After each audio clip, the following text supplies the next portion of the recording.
Welcome to the Endurance Podcast. This is our Yorkshire edition. We're here in Yorkshire filming a few conversations with some amazing people, as always. It's sunny, it's beautiful, the sun's beaming, the sky's blue, and we're here at Blackerhall Farm in the run-up to the barbecue this evening. So I'm Martin Mansell, this is Mark Bowman, as you almost definitely already know. And in the hot seat, welcome to the podcast, Leigh Timmis. Thanks very much, thanks for having me. You're welcome, thanks for coming. So Leigh is one county away from Yorkshire. He's just made the hour journey up from Derbyshire, where I also like to go cycling. I'm out in the peaks in no time. And talking about cycling, Leigh has some phenomenal world records. We went for a ride together, was it last year? Yeah, he came down. We met in the peaks, didn't we? Yeah, we met in the peaks, yeah. We went for a Bakewell pudding. That's the reason that you come down to Derbyshire. Yeah. I went to Derbyshire to have a Bakewell pudding and it didn't let me down. It was tasty. Still burning it off. yeah. It was definitely had calories in it. So let's start with a quick background about yourself, Leigh. Tell us where you've come from and a little bit about your phenomenal world records. Yeah. So, I guess my story doesn't start in the best place, really. I was into cycling when I was young. I think like a lot of people do, it's kind of your first taste of freedom, isn't it? And I got into mountain biking and I raced a bit at university. And then I stopped cycling. At this time, when I think a lot of people go through the same, when you focus on this idea of success and you've got to get that degree and get the job and the money and the house and you climb that ladder. And so I did that. And got the degree. I became a self-employed filmmaker. And it was a time when all my friends moved away from where I lived. And I lived a long way from my family. And I thought that the answer was just to work harder and harder. And then with a higher level of success, I would become happy. And I just ended up on this spiral that ended up being diagnosed with depression and anxiety. I went to see a counsellor, but actually didn't really do the work on myself at that time. And I think that that's a really interesting narrative that comes up later with the world records. But what that led to was a bit of an escape. I went to Iceland and rode motorbikes around for a month. And I was like, there's this amazing world out there that you can go and explore. And so I made a decision, like if you've only got one life and you wanted, what would you do with it if you had one choice? So that led me towards riding a bike around the world for 7 years. Coming back from around the world, then I looked for the what's next, and I think that that's something that we all face in this world. And I was led towards world records, probably from seeing people like Mark. I felt quite like a bit of an imposter or a bit of a fraud. You know, when you go into companies and you talk about cycling around the world, and what I felt I'd done was give up the corporate world to go and pursue something that I loved. And I felt like you can't go into a company and say that. And I looked at people like Mark talking about performance and physiology and psychology. And I was like, yeah, that's what I need to be doing. So went towards the world record for the fastest cycle across Europe. We broke that in an incredible way. It was quite innovative. Took the record from 25 days down to 16. And that was a real transformation in me. And then I went on to break the world record for the greatest distance cycle in 7 days. And what was unique about that 7 days? What happened? Tell us a little bit. So the 7 days, it was prepared in the same way that you would do for one of these challenges, looking at all of the marginal gains that you can make, looking at all of the areas that you can improve on the last one. So I looked at the aerodynamics of the bike, the skin suit, the training, the adaptations for the climate. Part of it was finding the flattest straight road in the world to do this record on. And we found this road in Florida, 50 miles out, 50 miles back, 100-mile blocks that you could just knock out. It was perfect. No junctions, no reason to stop. So we flew out there and started the world record. 2 days in, a hurricane's come in. And this should never have happened. Part of the research was looking at when hurricanes come. Since records began in like the 1850s, there had been 2 in Florida in November. No chance of this happening. Bang, the hurricane comes. But I think it ended up being one of the most beautiful things that could happen. People have asked since then if you could go back and do it again without the hurricane, would you? And I wouldn't, because it brought something more out in us. The first thing that happened was the team saw this on the forecasts and they talked amongst themselves. They're like, what are we going to do about this? How are we going to communicate it? And they came to me on one of the breaks of the day and said, look, this hurricane's coming, but we know we can get through it. In fact, their first thought was they could come up with a strategy to break the 7-day world record in 6 days. And we could take that middle day out to get through the hurricane. It didn't end up coming to that, but it was a whole project around crisis management and how you get the best out of yourself and each other through these times of like real stressful situations. Wow, yeah, that's really interesting. So you weren't aware at the start. This was after you'd started that you found out there was a hurricane coming, or you knew it was coming before you started? No. We started with all the right conditions, and then I think it would have been forecast on day 2, and it hit on day 3. Right. Yeah. And how much did that change how you rode your bike, and what did it change fundamentally? It changed the strategy. So I would say that one of the most important parts of all the projects that I've done has been the strategy. It's all about getting the most out of somebody without compromising their health, like looking at somebody in a holistic way and making sure that you cater for their sleep and their nutrition and rest throughout the day to get the most performance out of the cyclist when they're cycling. Mm-hmm. We kind of had to take a few shortcuts around that. So we had to eat into some of the sleep we had planned towards the beginning, which added fatigue and reduced the speed. So everything started to kind of spiral a little bit. And we tried to counteract it by looking at different areas of road that we could use. So looking at where the route of the hurricane was coming through, we could go to a further point along the road. And if we drove to a specific place, we could maximize the tailwind. Right. I was going to ask about that. Yeah. But I think... Does a hurricane bring a tailwind or headwind? Wouldn't it be amazing? Does it just go Can you just cycle all the way up Florida with this amazing tailwind? Didn't work like that. No, right. Sorry. That's a shame. I wish it did.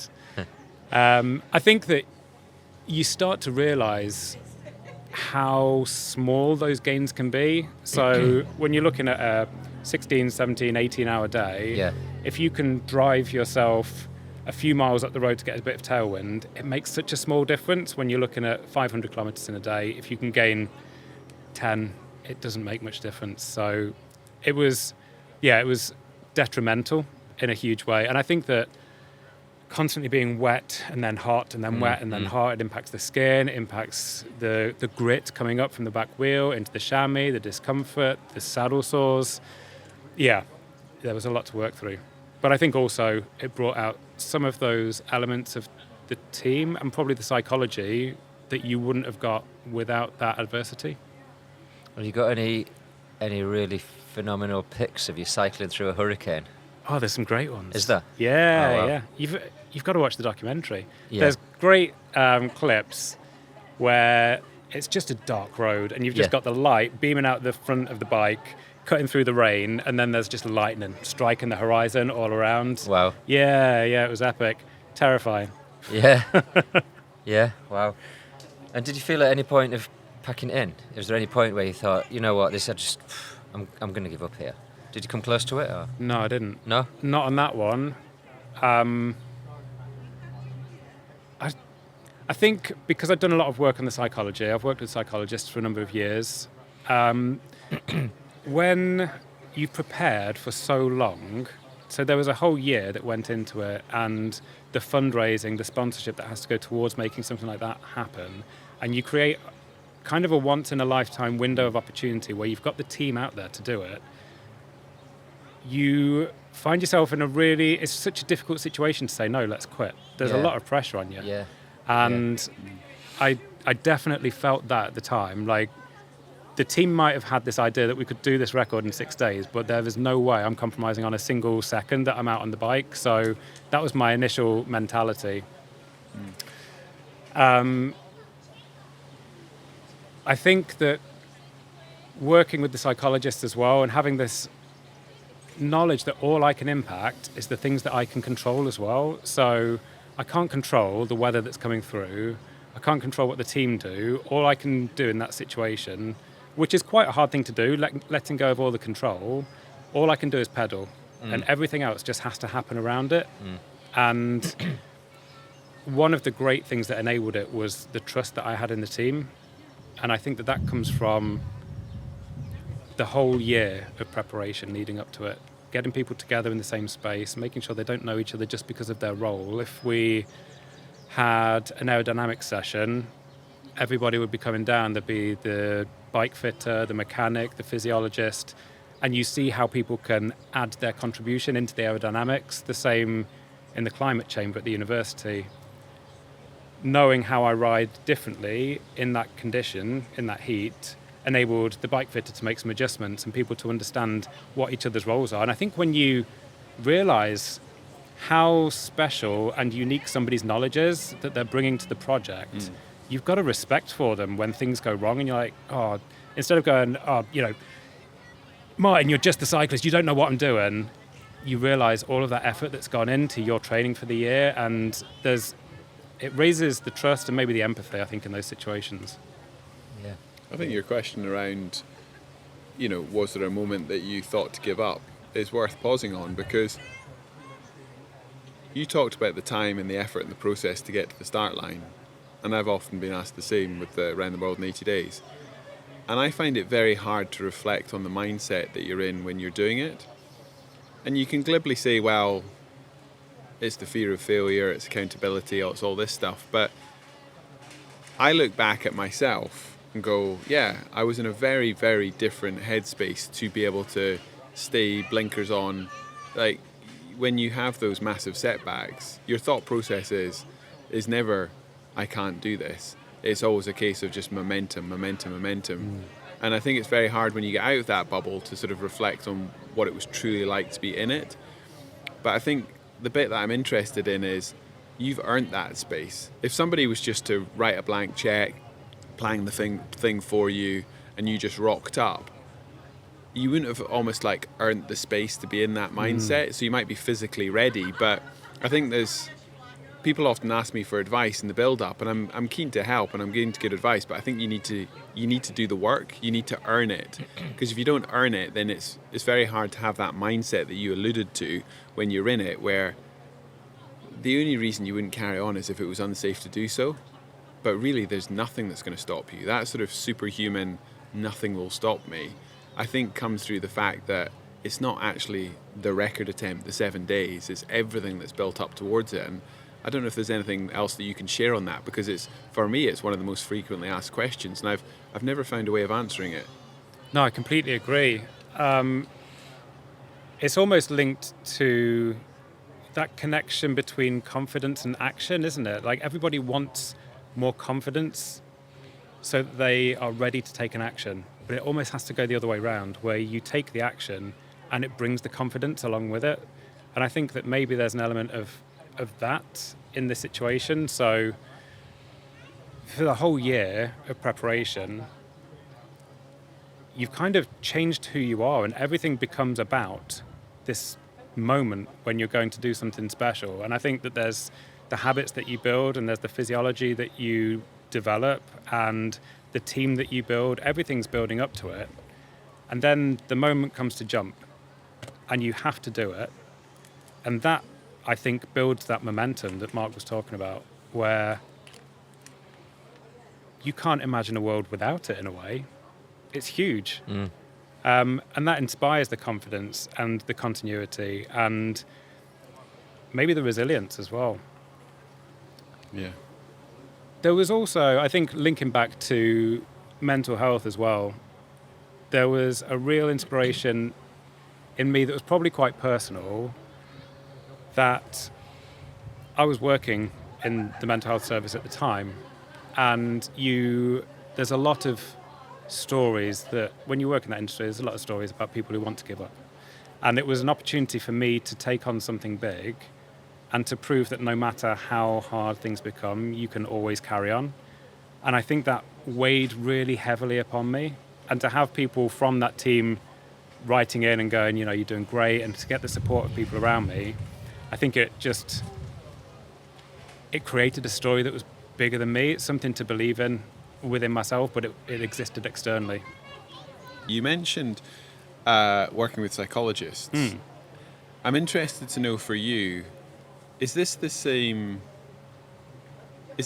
type of help when you talk about mental health and support to understand yourself better in the situation you're in? Is that the same person and the same sort of advice that would then be relevant to sports psychology and actually the application for trying to break a record? Because you've got such a broad understanding, having known you for a while now, in terms of reflecting on yourself, your own motivations, how you show up in the world, all the rest of it. But is that the same thing for people who have never got out of their own head and spoke candidly with people, certainly professionals? In your case, is that the same person? And is having the same people that you can trust and speak to around your own mental well-being, and then within that, a small subset of your lived experience might or might not be, a sporting feat that you want to take on, where it becomes much more about, sports psychology and how that relates to... Is that the same thing? Yeah. I think it's quite a difficult one to answer. For me personally, I think it is. I think there's a set of tools that I've used with the performance psychologist that I've seen reflected in the mental health service, where you're looking at breaking down goals, you're increasing your self-awareness, you're building habits. They're exactly the same skills that you need to build. It's almost as though you can put together this package to bring somebody from mental ill health to a level where they're happy in their life. If you're happy in your life, you could use the same skill set to come to the next level in cycling if you want, and you can keep building upon it. However, I think the performance psychologist would probably look at it a little bit differently as well, and he would say he's not there just for those times when things are getting bad. He doesn't want me to come in and lay on his couch and talk about childhood trauma and all the things that are going wrong. We used it like going to the gym. So I'd have a session with him every week. And we called it doing reps in the psychological gym. So you're building habits and you're building your self-awareness so that you're seeing this growth. I guess building muscle in the body is a little bit like neuroplasticity. And it was described to me that when you create a new habit and the way that you do things, it's almost like walking through a field of long grass. And it's really hard to beat your way through there. But the more times you do it, the more that path gets worn. And eventually you'll maybe have like a double track that you could take a horse and cart down. And the more times that goes down, the wider it becomes. It becomes a small country road. And then before you know it, you've got a super highway. And it becomes the natural way that you think. And there were definitely areas of my own growth that I would never have got if I hadn't worked with that performance psychologist. That was the person that I am, not the athlete, looking at the human being behind it. Trying to frame challenges in a positive way. The way that you react, if you can become aware of it, and then just step back and take a breath for a second and realize the impact that might have, and actually is there a better way of doing it? I think they're all directly related to my own struggles with mental health. Yep. And I think that doing those records and working with performance psychologists, it almost forced me to go back and do the work that I hadn't done when I was younger. And I'm really grateful for that. Amazing. Yeah, really interesting. Moving on then to you're around the world. So Mark did it in 78 days and so many hours. You did it in 7 years. Obviously. I love the fact that he covered that in his introduction in one sentence. So I spent 7 years cycling around the world next. 7 years. So tell us about the 7 years. It's still a phenomenal amount of distance that, like, almost nobody does. So what were the highlights of the 7 years? What was the journey? Where did you stop? Tell us all about it. Yeah, it was really beautiful. It was lovely, and it kind of came from this real place of naivety and going out and truly just exploring, like a real journey of self-discovery where you haven't got anyone around who's done it before who can help you, and you've got to figure out your way around it. And I think I mentioned at the beginning, looking back, I felt really like an imposter going in and talking about this, but I actually think it built the fundamental skills that I needed to be able to move on. From the bike-based stuff, being able to cycle for a long time every day, to streamlining my life in these... my whole life was packed into 4 pannier bags and a tent on the back of the bike. But I think the real gem, the real asset that it gave me was building relationships. I think Mark might say similar to me about doing world records. Like, I'm definitely not the best cyclist in the world. And the way that I've been able to achieve things that I'm really proud of is by bringing the right people around me and building trusting relationships where we all bring the best out of each other. And I think that for me, that came from around the world. Before then, I don't know, I was quite introvert. I was concerned about wearing the right clothes and doing my hair. I used to have hair. They were great days. And on the road, that goes. And the first country I went to, so I left Derby, where I live, cycled down to Dover, got on the ferry, and I thought it'd be a great time for celebration. You know, you go into the first country. So I went to the bar, and the bartender served me in French. And I suddenly realised that I had these ideas of grandeur. Like, I was going to cross deserts and mountains and do all these incredible things on the bike, but I had no idea how I was going to do it. I'd not planned it at all. And this guy was talking to me in French that I didn't understand. And suddenly I had to revert back to this very childlike way of communicating, just with hands and, you know, gestures. And that continued as I went into France, and I'd never wild camped on my own before. And my solution to that was to ride past the people's houses that I was riding past as the sun went down. I'd knock on their door and ask if I could put my little tent in their garden so I could sleep. It's dead funny, actually. I started to pick up the words for some of the things that I was saying. So yes, no, please, thank you. And I picked up the word for small tent was petit tente. And I was in the garden going, petit tente in the garden to sleep. And people were looking at me like, what are you talking? Turns out petit tente means small aunt. And I was like, can I let my small aunt sleep in your garden? But it opened doors, and like making mistakes and I think people started to see that I was trying, and like I was putting effort in, and I wanted to see their world. And so I got invited in, and you end up sleeping in farms and having breakfast with the farmers in the morning. The amount of places that I got invited into, I went through 51 countries, and I was invited, it was spectacular. And I was invited into the houses of strangers in every country that I went to and shared the most intimate view of their lives. I went to weddings. I drove a chap's taxi in Uzbekistan for a day. I got to crew on yachts. And it was just beautiful. And it became this real journey of kind of pursuing happiness. I think I'd left a world where I was so unhappy, and my plan had always been to get to Australia, and I could decide what I wanted to do then. I was an age where I could get a working holiday visa. So I got to Australia, I'd run out of money, I worked for 6 months. And I built a life that I really loved, actually. I managed a bar, I had a great circle of friends, I lived in this really creative house with poets and guitarists, I had a lovely girlfriend. But on my wall, I had a map of the outback. And every day I kept turning to it, and I was still drawn away. And I think it was a really important moment to realise what I wanted and where my passion still was. So I continued from Australia. I earned enough money to travel for a bit longer, and I sailed from New Zealand up to Fiji, around the islands for a while, and then back to Australia, up to the Philippines, ran out of money and taught in Taiwan for a while. And it was another great punctuation where I learnt some Chinese, and it opened up China to me. And I think when you can speak a bit of the language, it shocks people, especially in China. So I was invited into all these different situations. And it wasn't till the money ran out for the last time, when I'd gone through China to Alaska and then down to South America, that I started to realize that actually the thing that the bike offered me in the beginning wasn't going to give me what I was looking for anymore. I started to stop more often, and I was looking for friendships and connection and belonging. And so from that point, I guess it was quite an interesting turn point in my life.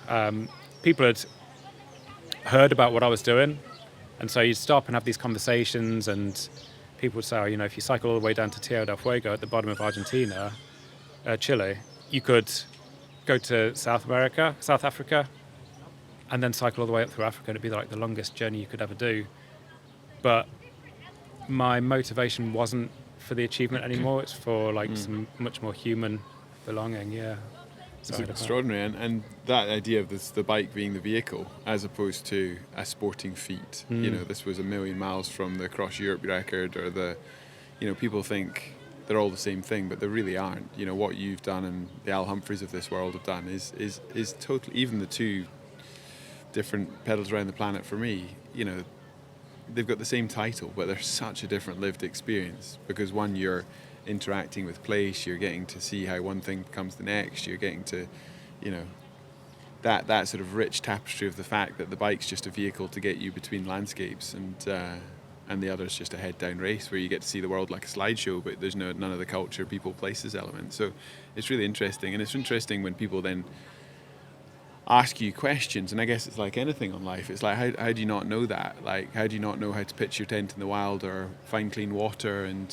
it's these things that if you've not done them, there's no such thing as common sense. Common sense is only through lived experience, which is fascinating. And just normalizing things which, for people who their lived experience of travel is just going on holiday, staying in a hotel and coming home, whereas travel, certainly at a solo bike packing level, is such a different, trusting experience.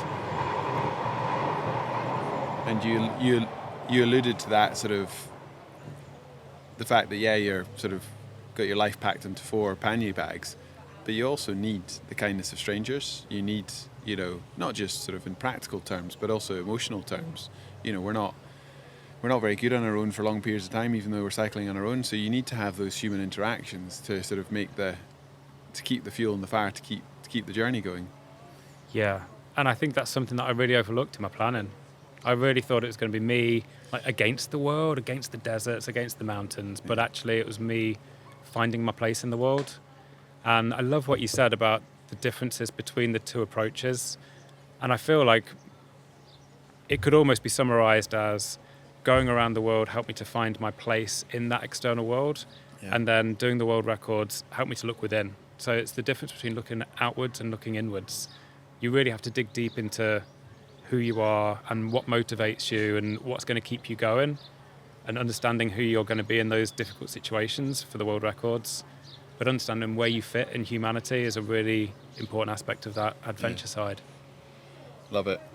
Well, I'll hand back to Martin, but just your little ant story made me chuckle. I was on a high camp on Aconcagua in Argentina with a climbing mate that I didn't really know very well, and I, with my limited language, just like you, thought I was sharing, and it turned out I was oversharing, because me saying to him as we snuggled in our sleeping bags, "Estoy caliente," I thought I was telling him it was too hot in the tent, and he thought that I was very horny and wanted to get started.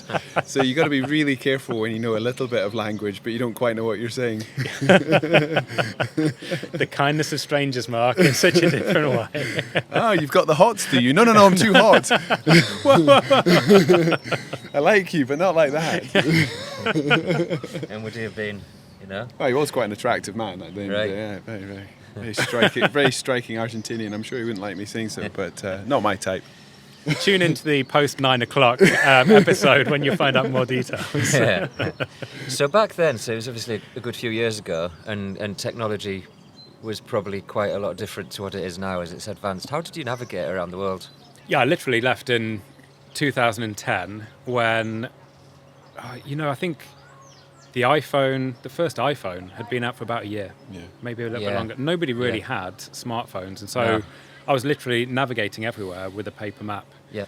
And it seems so alien compared with everything that we do nowadays. Like there was no... You must have had numerous maps. Is it one or just one paper map of the whole world? That sounds... No. I insane. carried a map of the world, which is really useful when you meet somebody and they're like, where have you come from? But, the whole world onto one really? map. I'm just really fascinated by it. Not in a way that you can navigate. No, that's what I thought. No, I started out with quite detailed maps, and maybe I'd have 4 or 5 to get through France. Right. And then the further I went, the more I realised actually you just need to find those major roads. Yeah. And a lot of the time you could also navigate by the sun. All right. Yeah, Wow. just knowing that if you wake up in the morning and the sun's ahead of you, I went east all the way around the world. Yeah. So sun's ahead in the morning, you go in the right way. If it's behind you in the evening, you go in the right way. Yeah. It became really What quite about basic. midday? Did you get a bit lost? Just have a sleep. But I love the idea around the change in technology, actually, because it wasn't just navigation that it changed, it was also communication. Yeah, absolutely. And I think that looking at taking on challenges now, it almost makes things, it mitigates a lot of risk, that you can constantly be connected through a smartphone, through Starlink.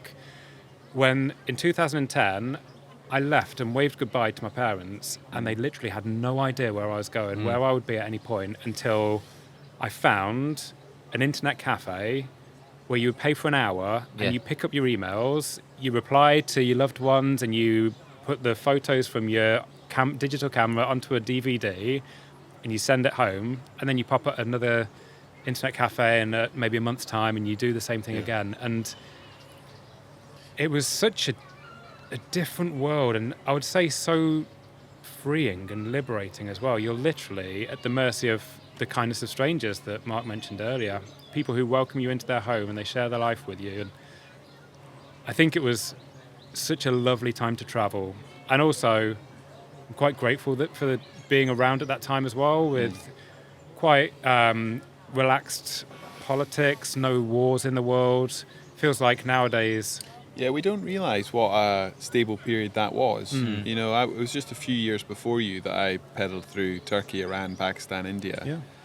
And actually, you know, that was only 20 years ago. You were sort of 17, 18 years ago.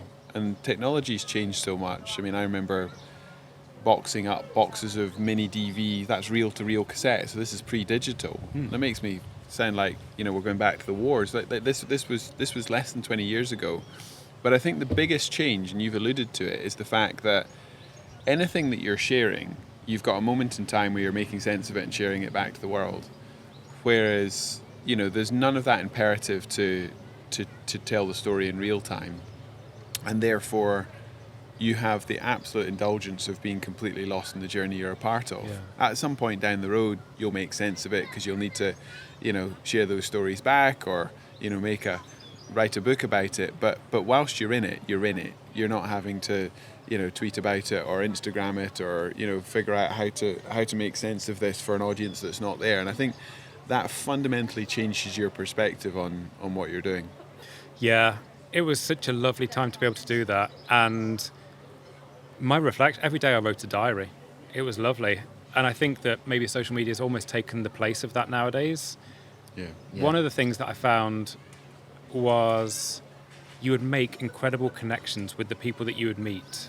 And then I'd be like, I really would love to be able to document this. And as soon as you get a camera out, you're not connected anymore. People start to squirm, and they're a little bit like, oh, I don't know how I should stand properly. What do you want me to say? When it's truly face-to-face, it was just lovely and natural, and people could be vulnerable. And as soon as you bring something out to record it, and I think that, maybe social media's lost a bit of that authenticity in the connections that you get to make. Yeah, I think it's totally lost all the authenticity, isn't it? I've not been on Instagram for very long. I'm still not really on it, and you just like 90% of the stuff you flick through and it's just garbage, isn't it? How do you sift through the real meaningful stuff when it's just people seeing how many digestives they can eat and stuff? Just crazy, just absolute nonsense. It's just, you can post anything. Who's doing that? Oh, loads of I reckon people. I could do that. Yeah, I've done it. It's pretty good. It's pretty good. Let's do it later. Yeah, but also I think there's the flip side where back then, I was inspired by Ewan McGregor and Charlie Borman. Yeah. I bought that DVD and I watched it, and that inspired me. And seeing Mark go around the world the first time, that inspired me. There's people out there doing something that I would love to do, and it's possible. So I'm going to have a go. Yeah, and I think true. that you can get that feed direct to you wherever you are now as well. So you can watch ultra-endurance cyclists doing incredible things, adventurers, filmmakers, photographers out in the most wonderful places. Whether that accessibility helps people to make an action on what they want to do, I'm not sure. But it's definitely, just at your fingertips. That motivation, inspiration's right there. Yeah. You've not. I mean, I'm not sure. You took cycling pretty seriously. You took on some of the hardest records that are out there. But I don't think you ever sort of called yourself a professional cyclist. It was something you were doing incredibly seriously at certain points in your life. So how does this play out sort of full circle now? You're clearly in good shape. You care about that physical well-being. But the thing which really strikes me about you, Leigh, is you've been on this really sort of interesting project in your adult life around just who you are and how you show up, and not just in terms of the me, myself and I bit, but how you then help other people. So cycling's been important to you, but it's not your life. It's been a vehicle for you to better understand the world and to better understand yourself. How does that then play out in the roles and responsibilities you have now? Because I know it's something you give a lot of time to. Yeah, absolutely. I guess that if I was into earning a lot of money, I'm probably in the wrong thing anyway. But I think success for me looks like, well, maybe it's a couple of things. There was something beautiful I got from doing the world records, where I had to be able to stand on the finish line of the world records and be able to look back and to be able to say that I had no regrets, that I'd given it everything. And I think that is a great way to live a life. I would love to be able to look back from the finish line of life and go, that was a blast. Like, I've got no regrets. I've given it everything. So I'll continue to take on new things, but the challenges always have an underlying lesson for me. Like, what do you learn? What do you learn about yourself? What do you learn about other people, teams, what we're capable of doing? And I think that we have a responsibility to give that back in some way as well. So I've worked in mental health, I've worked in physical health, and I feel like the lessons that I can take, if I can impact somebody else's life in a positive way, if somebody doesn't go through the same challenges that I went through because they've seen that there is potential, there's opportunity, there's something more, there's hope, then that's the best work that I could possibly do. I think the best thing that anyone said to me after breaking the first world record was, I came back to Derby and there's a street food event, and I went to it, and my friends and the people from the team and anyone who was involved in the world record was there, and they surprised me, and it was great. And for the first time in a year, I could eat what I wanted and drink what I wanted, and we danced, and it was brilliant fun. And I was in the queue to get a drink, and a friend came over and said, you know, every morning when you were doing that record, the first thing that I did was look at where your dot was on the map, and I'd go into work and I'd tell my colleagues about you, and I'd tell my friends about you and show off about what you were doing, but it wasn't about breaking a world record. It was the fact that you gave us something to believe in. You gave us hope. And for me to have gone from a place where I personally felt like I had no hope, like, if this is what life's about, then what's the point? To a time when I could give people the hope that they could achieve something. For me, that's the best thing that I could do. That's amazing. Yeah, what a beautiful story. Yeah. Love that. Thanks. Yeah. It reframes focus, doesn't it? It reframes the why you do it.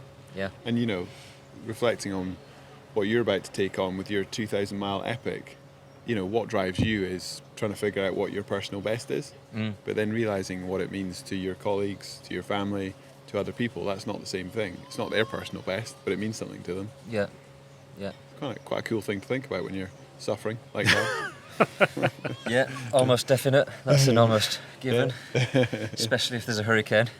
Well, if you get one of them, you did really bad. A hurricane in Cornwall, maybe. Yeah. A metaphoric hurricane. Oh, I hope not. Oh God, that'd be awful, wouldn't it? So how fast would you have done that with no hurricane? Would you have done it significantly faster, or do you think you still... We went out there with a plan, a strategy that would have added 200 miles to the record. I added 19 in the end. Okay. So, yeah, it made an impact. But Yeah. I think maybe just going back to, those times when you'll be struggling on your record attempt, I think when you get to the end of it, you don't really look at the time that you finished in. In fact, the psychologist gave me 3 things to reflect on when I got to the end. The first was, did you do your best? Yeah. The second was, did you hit your limit and push through? And the third one was, what did you learn? Okay. And I think that what you learn about what you've done, about yourself, that's huge. And it takes reflection. That's what makes us human. Being able to reflect on things, learn, and then change the way that we move forward. And none of those things that I reflected on were to do with the time that I finished in, whether I broke a record or not, whether I beat somebody else. So what were the 3? Did you do your best? Did you do your best? Did you hit your limits and push through? And what did you learn? Great questions for reflecting on. Yeah, all things that you can control yourself. I think when you hit hard times, reflecting on who you want to be in that time as well. So one of my motivations was, when you're in a hard situation, can you be the person who turns around and smiles? Can you be the person who turns around and has a positive response to the situation? That was success for me, because that's something that I can control. That's an element of my character and my actions. I think they're really important things to take out of it. So what's next then? Have you got anything big on the horizon? You know what? This might trigger Mark. I like the idea of rowing across an ocean. Oh yeah. Yeah. Yeah. I'm interested. This isn't me saying I've completed cycling and I need something completely new. Yeah. But I'm interested in the transferability. Like, I think the physiology from cycling to rowing, it's transferable. Definitely. The psychology of long distance, does navigating a continent at record-breaking pace by human power, does that transfer to navigating an ocean by human power? Strategy. I wonder what areas haven't been looked at in ocean rowing that I could take from cycling. I think what ocean rowing does is it does really force you to reflect on the inner journey, because there's a lot less of an outward journey. Out there it's big waves, little waves. So it's not like you earn the change and tomorrow looks different to today. And so I think it really does force you to face yourself in a way that cycling doesn't. There's always something to distract you when you're on the bike. And that's for me. Even though I was with teams, it was just periods where I couldn't distract myself in the world or outside. Yeah, it feels like a natural step in the journey that I'm going on, to try and dig a bit deeper and find out, scratch even deeper. Who's right down in the core of that? I'm interested in exploring that. Go for it. Thanks very much. I will not be joining you for that one. Oh man, that was my next question, No but chance. never mind. No chance. I'm going to focus on the most digestives in a minute. Yeah, I mean, there's great records out there. The most Post-its on a face, most straws in the mouth. We've probably got a load we can do this evening. Yeah. If it raises some money for the charities, then let's do it. Yeah. And of course, the whole idea of filming these, recording these conversations live is that I feel we have much more candid, open conversations than you could ever. Oh, you can't hide, online. can you? No, exactly. But Leigh, you've been incredibly open and candid, and you're sticking around today. So what we're doing today is we've got a whole series of these episode recordings for the Endurance podcast, and then we're doing a fundraising barbecue and dinner ahead of kicking you off around England for a 2,000-mile epic. So I know that you'll be on a very strict diet, no alcohol, no burgers, no know anything. Absolutely. But Leigh and I are going to stuff our faces and No fillet steaks. force you to be the elite athlete that you are. Yeah, no fillet steaks, no chips. Yeah. Any I'm last just on barbecued lettuce. barbecued lettuce? any, before we close this conversation off, is there any other hints and tips to glean from Mr. Leigh Timmis? Well, I think so how long were you cycling per day on average? 16, 17 hours, do you say?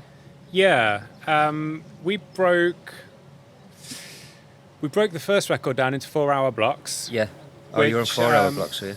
Yeah. Matt's been trying to get me to 4 hours. I'm like going for 3. There's psychology in 4. I think that's the longest amount of time that you can focus on something before you need to take a break. Okay. So we had 4-hour blocks with half an hour break, and then we put in we called it the bonus round at the end of the day. So it's 14 hours. Yeah. And The bonus round, I love that. yeah. For me, it was a bit like bullseye. You know, when you've been through all the rounds, then at the end, he's like, "Okay, well, you've had a great round. Do you want to gamble for a Bully Special Star prize?" Of course you do. You're out there to get a record. For the 7-day record, part of the change, we ended up doing 5-hour blocks, which then gave us a 15-hour day. Yeah. And how much sleep were you getting? We always aimed for 7 hours. Okay. Yeah.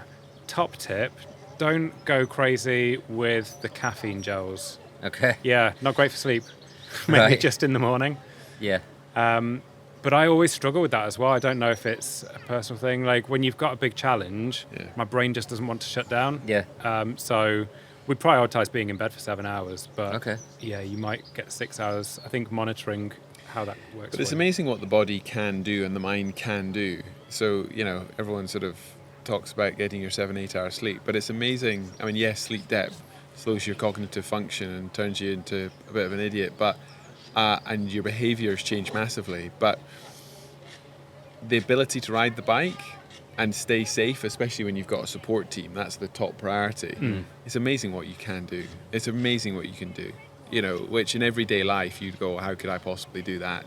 And there must be quite a lot of stress going on to be able to do that. But with the right focus and application, it's amazing what you can pull out the bag in terms of minimal recovery. And then here we go again. Yeah, I don't sleep a lot anyway. No, I noticed. Oh, you're made for this. I noticed. The 5 o'clock in the morning WhatsApps. Yeah. Well, look, for me, it's a fascinating conversation, especially in the build up to what you're about to do, amazing. Martin. I knew it would be amazing. I knew it, and I was right.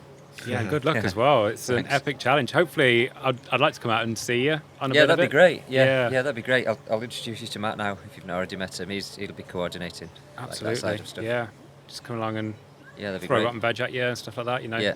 Barbecue some lettuce for you. Yeah, bring me some lettuce. I know you're doing amazing work. Bring me some digestives. I know you're doing some amazing work down in Derby to do with, I was going to say the next generation, but people in that community. But the fact that you're bringing your lived experience, this is not just some sort of academic research that you've done, but you really have pedaled around the planet and taken on some incredibly interesting challenges, which then allows you to bring a different lens to your work around, health, community, and much more. So all strength to you for that.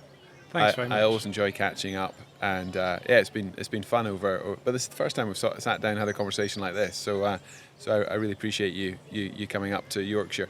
Everyone else on the Endurance podcast today is from Yorkshire, so you're the honorary outsider, as am I. But Martin's idea to make this happen, and hopefully enough inspiration for you as you pedal off to smash your own world record. It's been great so far. I'm sure it's going to continue being great, and looking forward to the barbecue. Yeah. Oh, and thanks for inviting me as well, and thanks for your support over the years. I don't think that there are many people who understand what it's like to go through the preparation and then to be out there on the road.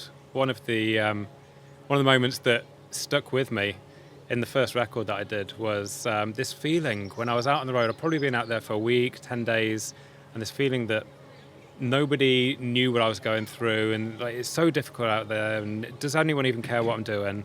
And I got a message from you on that day, and it really meant something, because you've been through it and you know what it was like out there. And it was just a whimsical, you're doing great out there, Leigh, well done. But it really meant a lot. And Yeah, I remember. I loved watching that challenge. We're talking about the Cross Europe there, which we didn't even talk about in this episode. Well, let's close it off there. Thanks for making the effort, and look forward to the rest of the afternoon in the barbecue. Thanks very much. Cheers, Leigh. Well, that concludes this episode of the Endurance Podcast. It's been another fantastic conversation with another sensational personality. Found it very, very interesting, and I hope you have too. Yeah, so thanks for listening or watching the Endurance Podcast series. We'll endeavour to keep them going. It's been a ton of fun budding up with Martin throughout season 2 here in beautiful Yorkshire. And please do leave a comment and share this episode with a friend. And remember, there's a good back catalogue now that you can go and enjoy.